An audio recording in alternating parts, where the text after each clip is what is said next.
Hola y bienvenidas, bienvenidos a Mente y Aprendizaje. Hoy vamos a abordar una pregunta que seguro ha rondado la cabeza de muchos en el mundo profesional. ¿Por qué a veces equipos llenos de gente inteligente, con buenas intenciones, terminan tomando decisiones francamente malas? O peor aún, éticamente dudosas. Es un misterio organizacional fascinante, la verdad, y para explorarlo nos vamos a sumergir en un artículo increíblemente lúcido. Se titula El efecto colmena y su impacto en el liderazgo y el trabajo operativo en las organizaciones. Un artículo escrito por el destacado educador, psicólogo e investigador dominicano Jesús Peña Vázquez. La idea central que propone es potente y, para ser sinceros, un poco inquietante. Plantea que, sin darnos cuenta, nuestras organizaciones pueden funcionar como una colmena. Ajá. Donde la identidad del grupo empieza a devorar la nuestra. Y de repente, las reglas no escritas, esa forma de hacer las cosas, pesan más que nuestro propio juicio. Hoy vamos a desentrañar ese efecto colmena. Exacto. Nuestra misión es justo esa, analizar a fondo esa fusión psicológica entre la persona y el sistema. Vamos a ver cómo este fenómeno redefine lo que significa ser un líder, qué le sucede al trabajador en su día a día y, lo más importante, si existe una manera de mantener la eficiencia de la colmena sin sacrificar la conciencia individual, que es al final lo que nos hace humanos. Muy bien, pues entremos en materia. Cuando hablamos de un efecto colmena, la imagen es muy clara. Miles de individuos trabajando en perfecta sincronía. Sí, por un bien común. Suena eficiente, pero también suena que no hay mucho espacio para la individualidad. ¿A qué se refiere exactamente el autor con este concepto aplicado a una empresa? La definición clave que usa el autor es la de una fusión psicológica. Es el proceso por el cual la identidad personal de un empleado se subordina a la identidad institucional. El artículo lo fundamenta en la teoría de la identidad social de Tafel y Turner, que básicamente dice que una parte importante de quienes somos, proviene de los grupos a los que pertenecemos. Claro, la familia, un equipo. Exacto. Nuestra familia, nuestro equipo de fútbol y, por supuesto, nuestra empresa. Esto crea cohesión y un sentido de pertenencia que es muy poderoso. Entiendo. Es ese orgullo de ser parte de algo más grande. Te pones la camiseta de la empresa y eso te une al resto. Pero, ¿dónde está el peligro? ¿En qué momento ese orgullo se convierte en un problema? El peligro, digamos, el lado oscuro de esa fusión, es la pérdida gradual del pensamiento crítico. Y ojo, que no es algo que pase de la noche a la mañana. Se refuerza de maneras muy sutiles. Para ilustrarlo, el autor recurre a un pilar de la psicología social, el famoso experimento de Solomon Asch de 1951. Ah, me suena, pero refresca la memoria. Es el de las líneas, ¿verdad? Ese mismo. A un grupo de personas se les mostraban 3 líneas y se les pedía que dijeran cuál era igual de larga a una línea de referencia. Una tarea visualmente obvia, imposible de fallar. Sí, muy fácil. La trampa era que todos en el grupo, salvo una persona, eran actores instruidos para dar la misma respuesta incorrecta. Y el resultado es increíble. La persona real, el sujeto del experimento, empezaba a dudar de sus propios ojos. Exactamente. Un porcentaje altísimo de los participantes, sabiendo perfectamente cuál era la línea correcta, terminaba diciendo la respuesta incorrecta solo para no contradecir al grupo. Uf. Asch demostró de forma escalofriante que la presión social puede ser más fuerte que la evidencia de nuestros sentidos. Ahora, imaginemos esto en una sala de juntas. Uf, la imagen es clarísima. No es una línea en una tarjeta. Es una estrategia de marketing, un reporte financiero. O el lanzamiento de un producto. Exacto. Si 7 de tus colegas dicen con total seguridad que la idea es brillante, aunque tú le veas fallos por todas partes, ¿cuántos se atreven a ser la única voz discordante? Es más fácil pensar, quizás el que esté equivocado soy yo. Precisamente. Se activa ese miedo a desentonar, a parecer tonto o a no ser parte del equipo. Y así es como se instala él. Así se han hecho siempre las cosas aquí. Se asume el patrón del grupo como la única forma válida de pensar y actuar. Y se empieza a apagar el juicio personal. Exacto. Ok, eso explica cómo la colmena se apodera del equipo, pero uno pensaría que los líderes están para evitar esto. Se supone que ellos deben tener una visión más amplia, ser el contrapeso ético y racional, ¿no? Esa es la expectativa lógica, ¿sí? Pero el análisis del artículo revela que ocurre justo lo contrario. En una organización dominada por el efecto colmena, el liderazgo deja de ser una función ética para convertirse en una función puramente sistémica. ¿Qué quieres decir con función sistémica? Suena que el líder se convierte en una pieza más de la maquinaria. Exactamente eso. Es un engranaje, aunque sea uno de los más grandes y visibles. El líder ya no actúa desde su conciencia personal o su juicio moral, sino desde la lógica interna de la organización. O sea que su objetivo es mantener la máquina funcionando. Su principal objetivo, sí, mantenerla funcionando sin problemas, de acuerdo con las reglas establecidas. El texto cita a Henry Mintzberg, un gigante de la teoría de la gestión, quien advirtió que las estructuras burocráticas modernas privilegian el control y la estandarización por encima del juicio humano. Es decir, se recompensa más al líder que cumple con los indicadores y los protocolos al pie de la letra, Totalmente. que al que se detiene a preguntar, ¿esto que estamos haciendo es correcto? Se vuelven ejecutores eficientes del sistema, no sus guías morales. Y esto nos lleva a un concepto que el autor conecta de forma brillante y que pone los pelos de punta: la banalidad del mal de Hannah Arendt. Recuerdo haber leído sobre eso. Su análisis del juicio a Adolf Eichmann, el oficial nazi. Correcto. La conclusión de Arendt fue que Eichmann no era un monstruo sádico y retorcido. Era un burócrata aterradoramente normal, un funcionario obsesionado con la eficiencia, con los horarios de los trenes, la logística.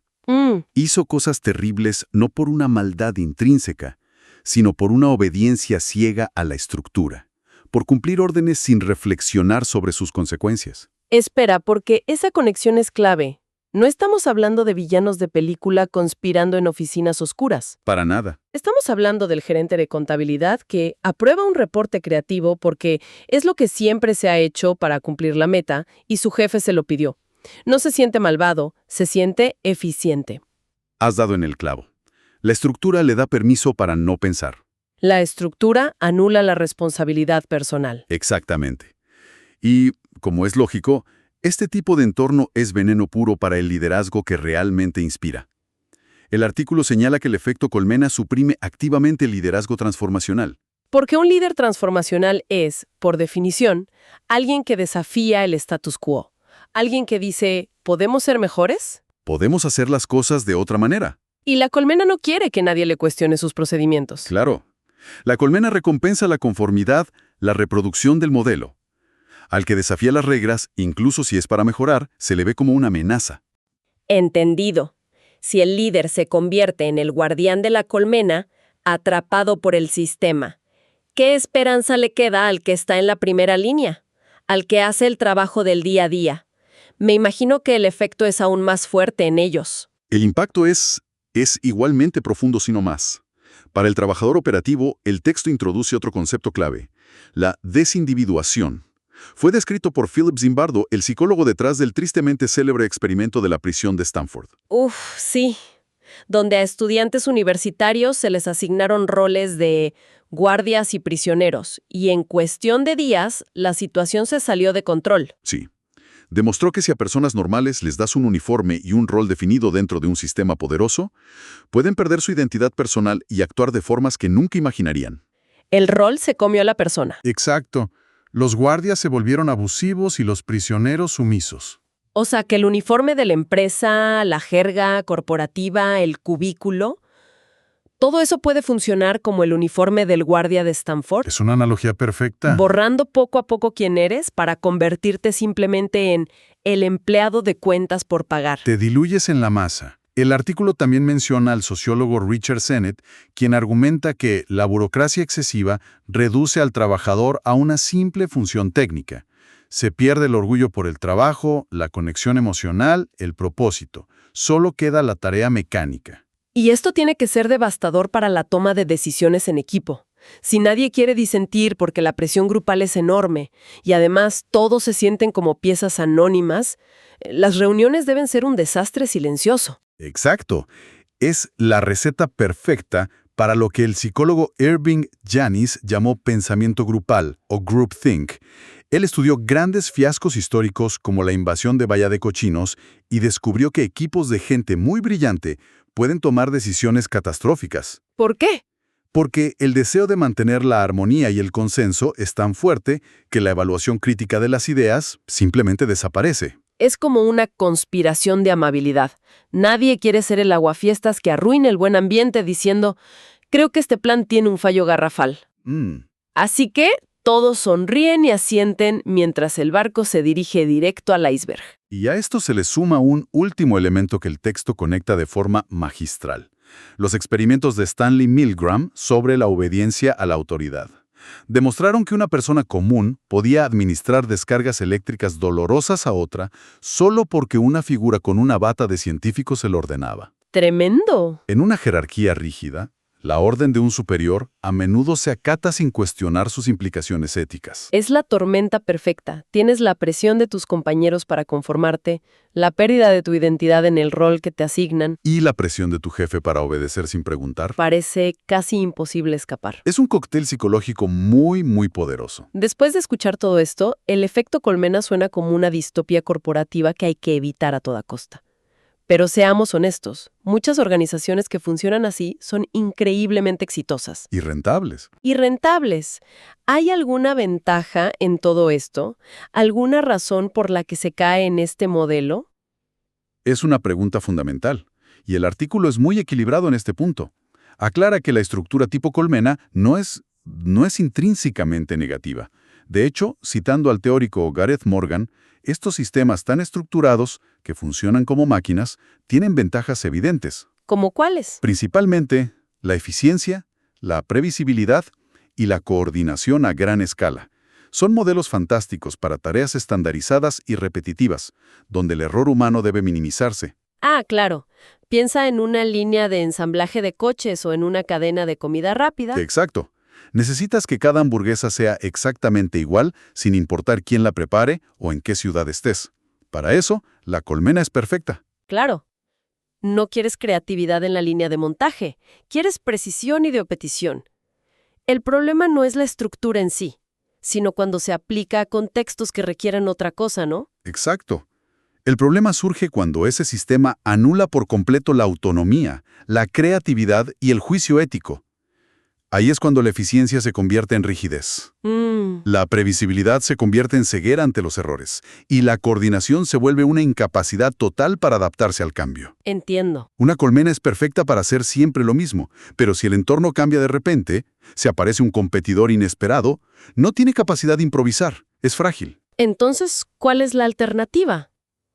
Porque no podemos simplemente deshacernos de la estructura.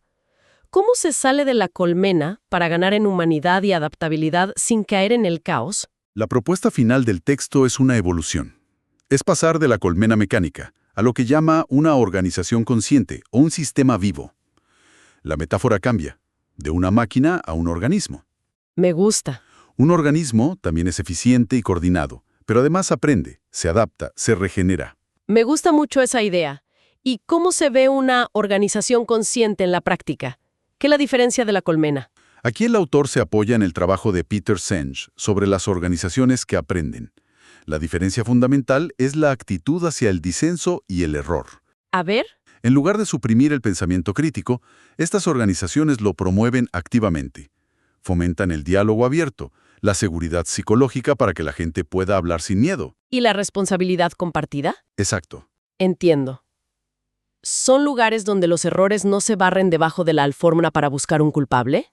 Sino que se ponen sobre la mesa como una oportunidad para que todos aprendan, donde las mejores ideas pueden venir de un becario y ser escuchadas por la dirección.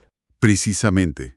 Y por supuesto, el liderazgo en ese modelo es radicalmente diferente. Ya no es una imposición de la estructura, no es el jefe que da órdenes y controla. Liderar se convierte en crear las condiciones para que otros puedan pensar, colaborar y tomar decisiones responsables.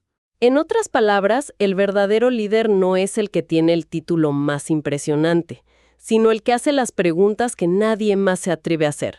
Sin importar su puesto. Es quien cultiva el pensamiento crítico en su equipo. Exacto.